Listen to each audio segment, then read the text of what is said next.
Hey, shalom to all my fellow brothers and sisters out there. It's me again, Damian Powell from YeshuaSaysAll.com. Peace be to you in the name of our Father, Yahweh, and our Adon, which means master in Hebrew, the son of Yahweh, Yeshua HaMashiach. So, the last one got cut short, so I had to start off and do another one here to do the Feast on Unleavened Bread. Um, so we'll go ahead and go through that. The Feast on Unleavened Bread is a high Shabbat that begins on April the 7th. Therefore, it ties in with Passover because Passover starts on April the 6th. So that's that connection right there. We will see in John chapter 19, verse 31, that the first day of the Feast of Unleavened Bread is another holy day where no work is commanded. So it was a Shabbat within a Shabbat, and Yeshua rested and honored both. Yahweh did not raise him up from the dead until both Shabbat rests were completed.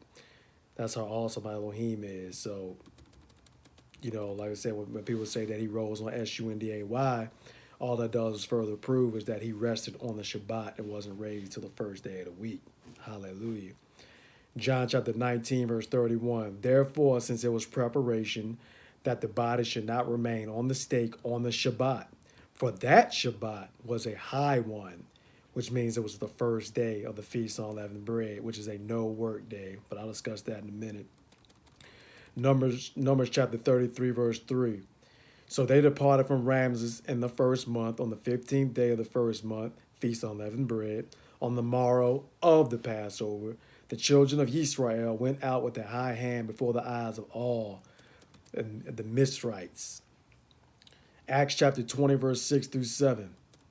And we sailed away from Philippos after the days of Matzah, the Feast on Unleavened Bread. This is Paul here.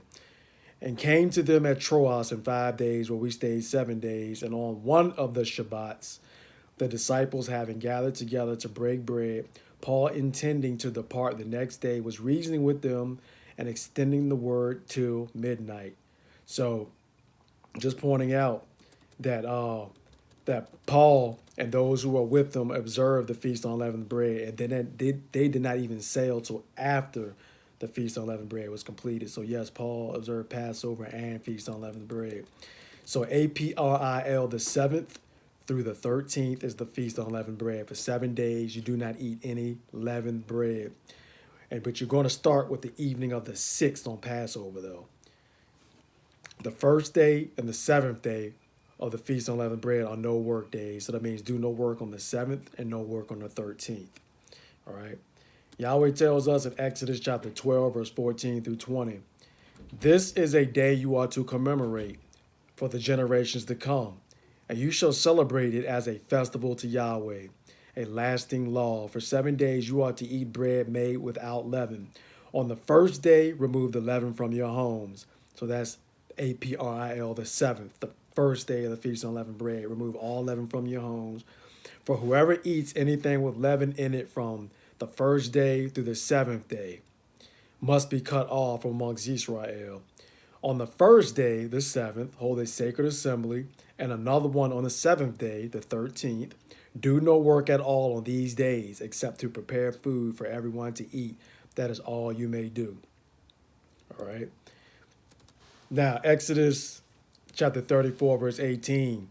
Yahweh says, guard the feast on unleavened bread. For 7 days you eat unleavened bread, as I have commanded you, in the appointed time of the month of Aviv, because in the month of Aviv you came up out of Mitzrayim.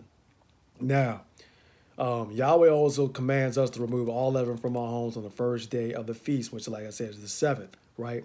So what is the definition of leaven? We're going to look that up in 1 minute after I read this scripture.